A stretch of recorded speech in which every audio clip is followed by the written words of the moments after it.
All right, so starting off this Croc week, we got Blue Mono Croc, the first one. And this is a 7 Warlords deck, as you can see from the Sengokus.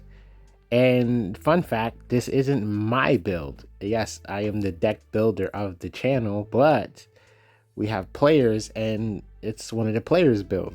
Um, he's just like, you know what, I got this. And I was like, okay, cool, cool. So um, I probably when I finish tweaking my little mono build, I'll showcase it. But as of right now, you get to see my friend's 7 Warlords build, and it's pretty clean in my personal opinion. We get the 2K, lots of 2Ks, and you gotta love the classic combo. We decided to go with the Mihawk for the high drop. Probably the only opinion I had on the deck.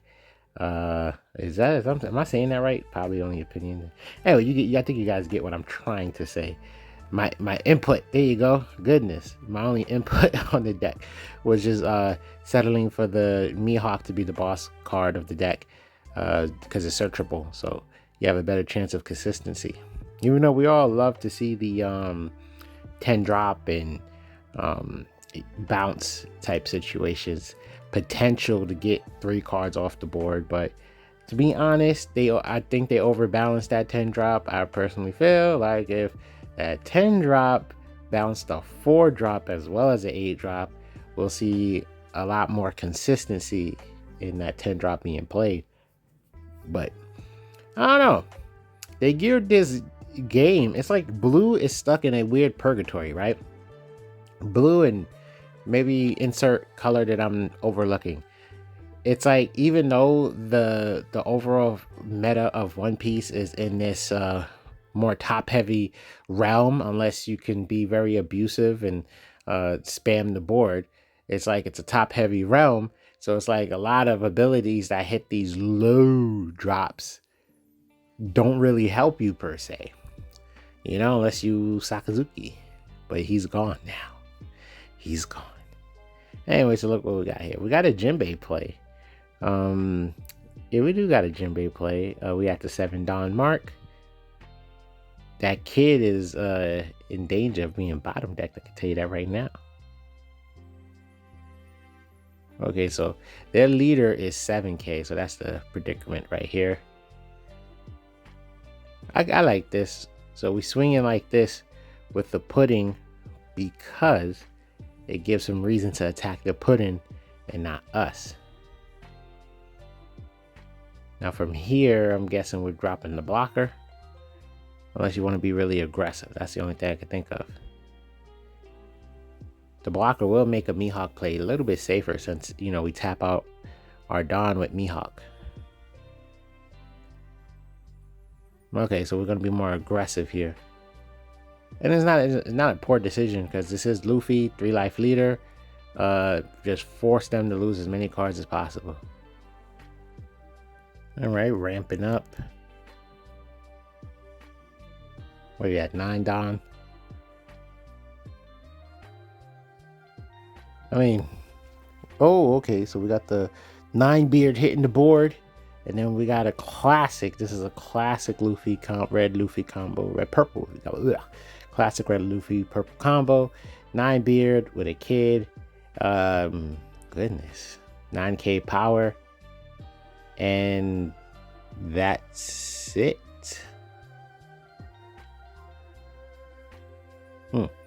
Well, what you call it? What are we doing? Oh, I get it. So we essentially put them at 1 life because if they don't play a blocker, they're going to lose. And then we do have the Mihawk. So that way, in theory, if they do play a blocker, we can bottom deck the blocker and quite possibly push for game. But I'm still surprised nonetheless. Going for such a play.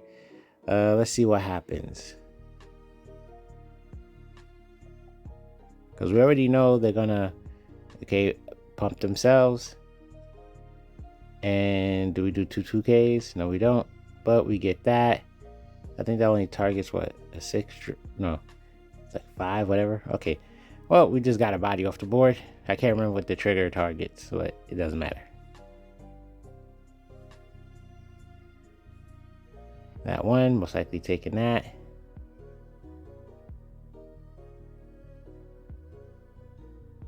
Oh, okay then.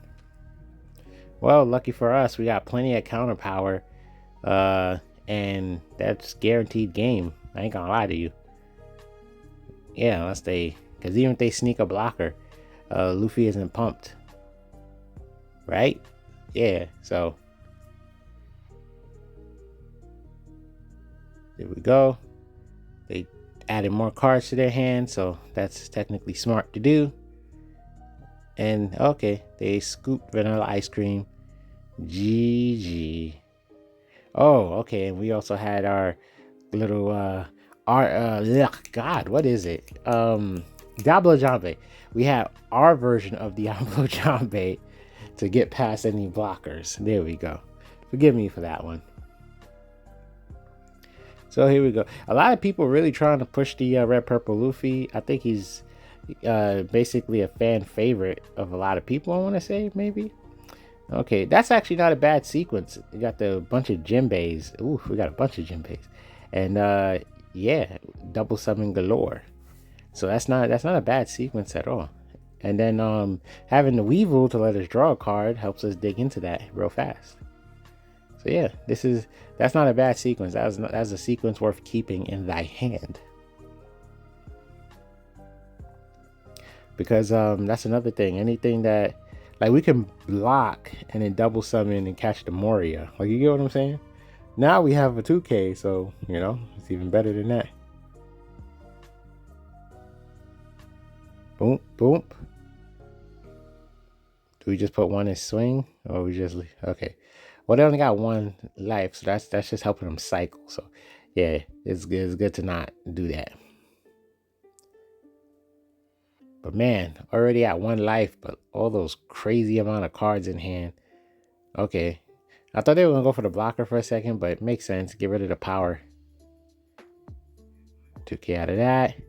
We're at 7, so we can, I would say, develop. Yes. So now it's more annoying, and they're gonna try to attack Croc, and then 7K is. Oh no! Of course. Well, we got more life, I guess, at the end of all that. Oh my God! Look at that pudding. Look at that pudding. Look at that pudding. You can play pudding. You can play Jinbei. That is insane.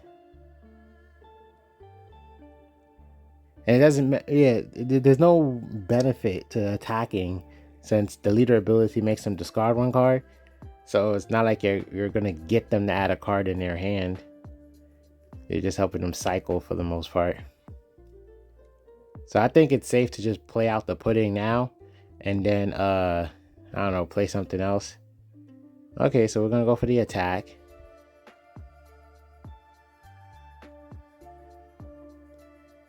Hopefully it's not one of those triggers that allow them to get more life, because that is not something that would minimize the play altogether, because those cards that help you gain life. Yep, there it goes. Okay. Yep. Yes, so that's what I was going to say. Now he just lost 2 cards out his hand instead of the 1 for the leader ability. So he's 1 card less. So he got to be more efficient. Yeah, so I didn't understand the swing, but it's still worth playing pudding now. Yeah, the only target you got is the blocker. Okay, we choose to end. Yeah, I would imagine like potentially pudding and then go for a swing and put them in a more binding situation. Now, let's see. We got plenty of cards in hand. We got plenty of life. We got more double summon technique. Oh, they got rid of our Mihawk. It is what it is. We take. Oh, that would be annoying. We could survive at 2 life. Oh, trigger, I think it just lets you draw a card, so we got plenty of that going on. So they managed to get rid of 2 of our bigger drops, and yet they still have their big drop. Yeah, I really felt like that pudding should have hit the board, but look, the game ain't over. Let's see what happens. Decisions. I get it. You probably... Well, they were most likely going to take that. There was probably a debate on just swinging on the what's the katakuri. I mean, the longer we delay the pudding drop, the less value we're gonna get from her. So I don't really understand. Okay, there we go. Pudding drop.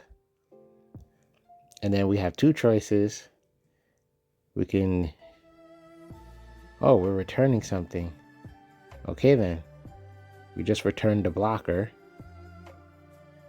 But we only got 1 attack.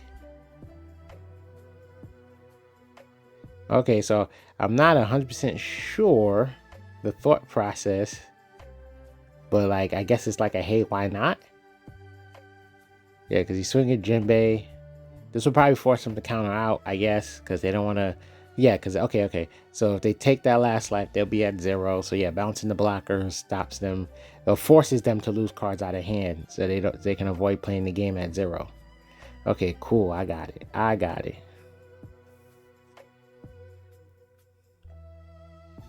The only annoying thing is the value of Gravity Tiger, because they only got these little low drops and then these high drops that are too high for us to target. So Gravity Tiger is just kind of a waste.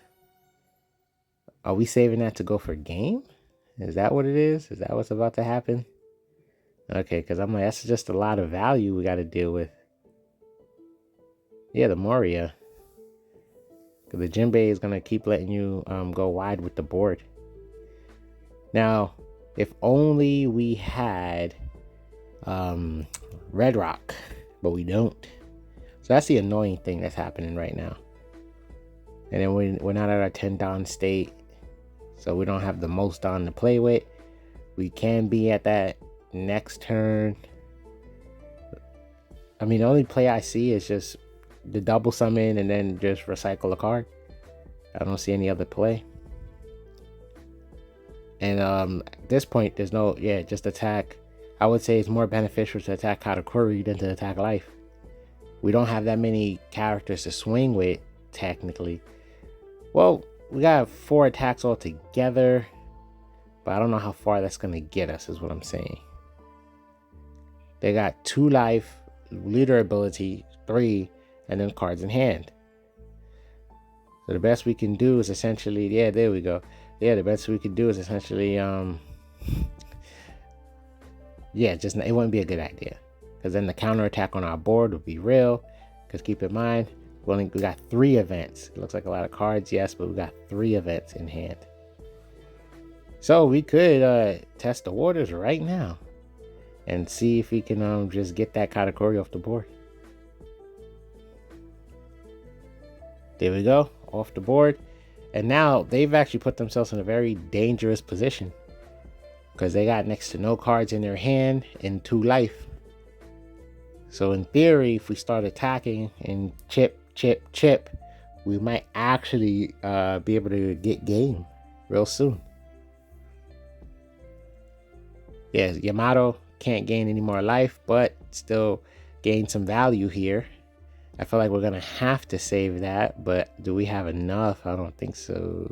Technically we do, but we wouldn't have enough for another swing, which is the problem. That's the other problem to this. We wouldn't have enough for another swing. Okay, 2K out of that. We got another 2K. The only thing I could think of is set up our... What are we doing? We're looking dangerous right now. I was going to say set up our board for next turn. So Jinbei hits the board. That's 4 Don. And then Miss Sunday hits the board. That's 3 Don. So 7 Don. So we got 3. We would have 3 Don to play with. Oh, I get it. Okay, cool. Good stuff. So we got something healthy off the board. The only struggle now is the safety net that if there's the safety net that a blocker would provide us. Yeah, too bad we ain't have a 2-drop block or law blocker. That's what I love about law. Yeah, the 1-drop law blocker. Oh, okay then. We got pudding out there.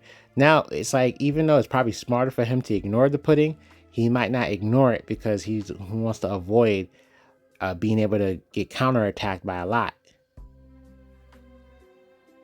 See, so that I think that's worth a 2K counter, because what's he gonna do? Unless he has another rush, which he's already tapped out of Don, he's not gonna go for. Yeah, he's not gonna go for our life. Another. Yeah, there you go. It's forcing him. And then of course we got to take that. It's a 9-drop. Ooh, we get a blocker, so we can actually double blocker this turn.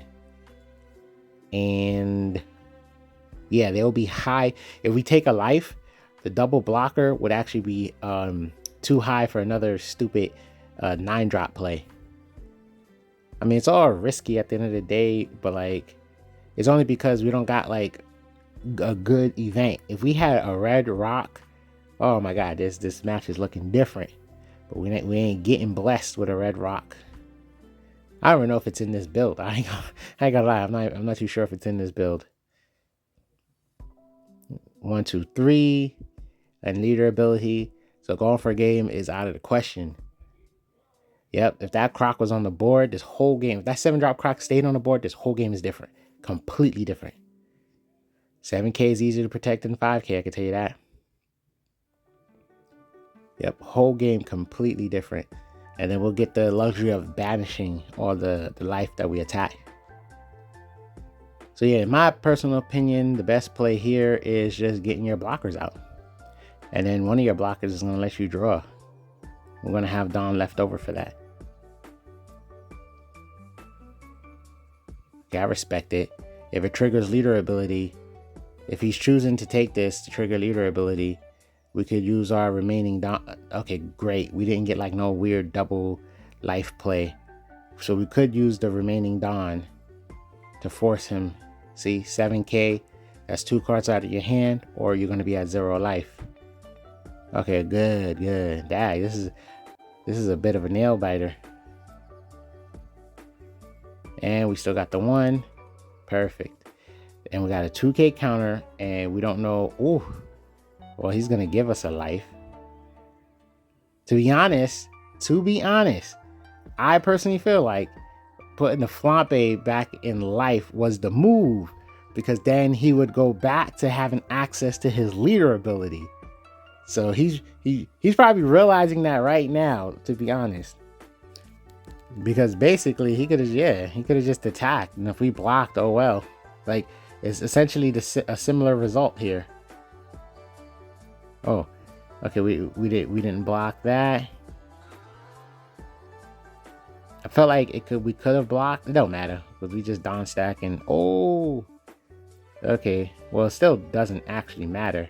Yeah, we got that, and then we just put all the Don on the leader.